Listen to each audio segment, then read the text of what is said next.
Alam nyo ba na ang ating tennis princess Alex Eala ang gumawa ng kasaysayan bilang ang kauna-unahang Pilipino na nakasungkit ng Grand Slam Singles Championship noong makuha niya ang US Open Junior Girls title noong 2022.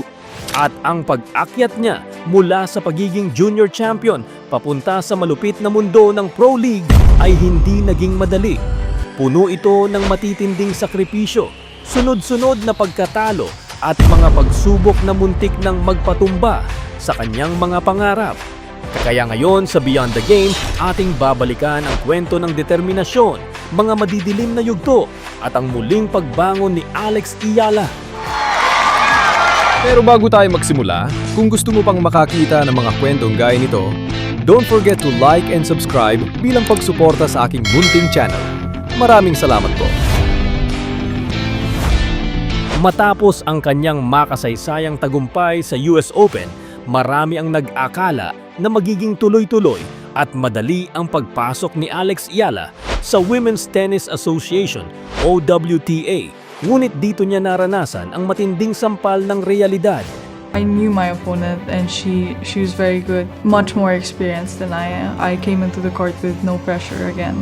Sa pro level, hindi na mga kasing edad niya ang kalaban, kundi mga veterano, mga dating world number 1 at mga dambuhalang may pamatay na palo at karanasan. Dito pumasok ang tinatawag nating pro transition struggles. Maraming beses na maagang napatalsik si Alex sa mga opening rounds ng Grand Slams tulad ng Australian Open at French Open. Nariyan din ang tinatawag na check curse kung saan paulit-ulit siyang hinarangan at tinalo ng mga elite Czech players tulad nina Barbora Krejcikova, Marketa Vondrousova at Karolina Muchova. May mga pagkakataon rin na sa kabila ng kanyang matinding paghahanda ay nakasagupa niya ang mga top-tier players ng mundo tulad ni Elena Rybakina sa Italian Open kung saan mabilis siyang lumingon sa pagkatalo. At maraming kritiko ang nagsabing baka hanggang juniors lang ang galing ng batang Pinay at kulang pa ang kanyang experience laban sa mga naglalakihang bituin ng tennis. Ngunit kung may isang bagay na hindi maikakaila kay Alex Eala, yan ay ang kanyang pusong palaban na hindi marunong sumuko. At nitong nagdaang linggo lamang sa Edgbaston Priory Club sa United Kingdom, ipinakita niya ang tunay na kahulugan ng salitang resilience. Ngunit bago pa man nakatapak si Alex sa finals ng Birmingham Open, dumaan muna siya sa isang butas ng karayom. Hindi ito tsamba dahil bawat round na dinaanan niya ay parang isang giyera na unti-unting umubos sa kanyang lakas. Sa first round pa lamang mga idol, pinadama na agad ng ating tennis princess ang kanyang bangis. Literal na binuhat at dinominan niya ang laro kontra sa pambato ng Australia na si Priscilla Hon, kung saan tinapos niya ito sa isang mabilis at malupit na straight sets victory. Isang babala na handa na siyang manakop ngayon.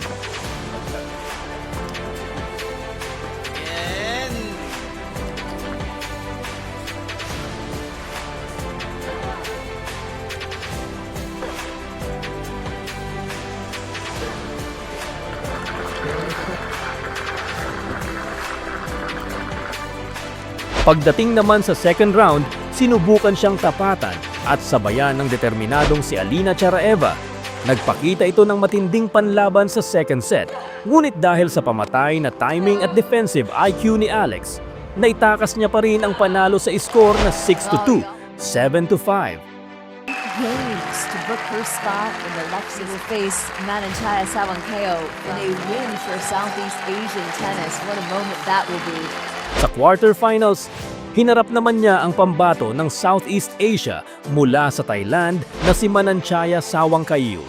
Marami ang nag-aakala na magiging mahigpit ang laban ng dalawang magkababayan sa rehiyon, pero ibang klase ang bagsik ng raketa ng batang Pinay dahil tinapos niya ang laro via 6-3, 6-2.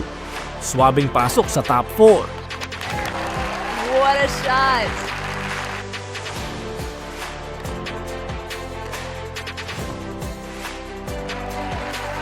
Alex Eala is semi-final bound at this Birmingham Open. Ngunit dito na pumasok ang tunay na kalbaryo mga idol.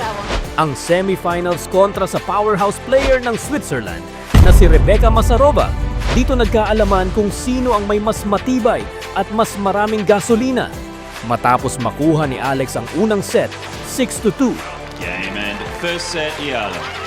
And the first set goes to Alex Iala. At sa second set, bumawi ang Swiss player at ninakaw ang panalo, 4-6. Game Masarova. And a fifth.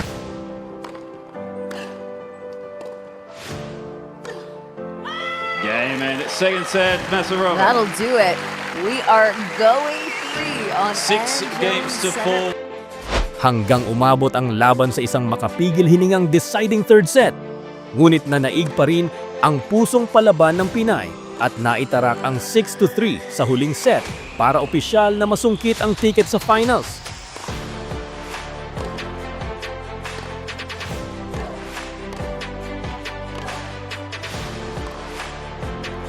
Game set match, Iala. Alex Iala 2 sets to 1. is Alexis Birmingham Open finalist. Isipin nyo yon mga idol, pumasok si Alex Iala sa championship match na may bitbit na matinding pagod mula sa sunod-sunod na matitinding sets. Ang kanyang katawan ay bugbog sa takbuhan, ngunit ang kanyang utak at puso nananatiling gutom sa karangalan. At doon na nga nagsimula ang kanilang makasaysayang engkwentro sa finals at hinarap niya ang kanyang mismong doubles partner na si Nikola Bartunkova ng Czech Republic. Ito na ang pagkakataon niyang basagin ang sumpa.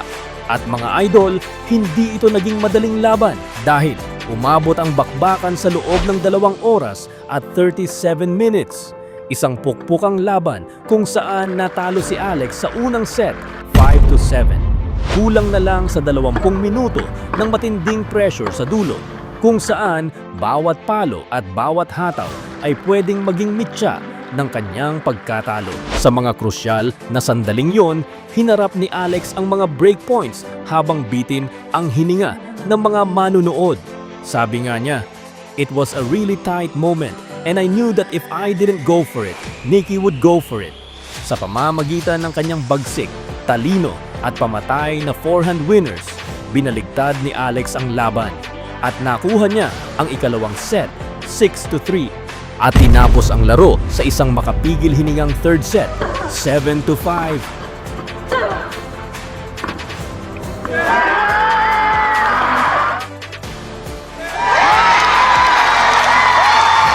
Dahil sa makasaysayang tagumpay na ito, opisyal nang winasak ni Alex ang Czech curse at nasungkit ang kanyang kauna-unahang grass court title at pangalawang WTA 125 trophy sa kanyang karera.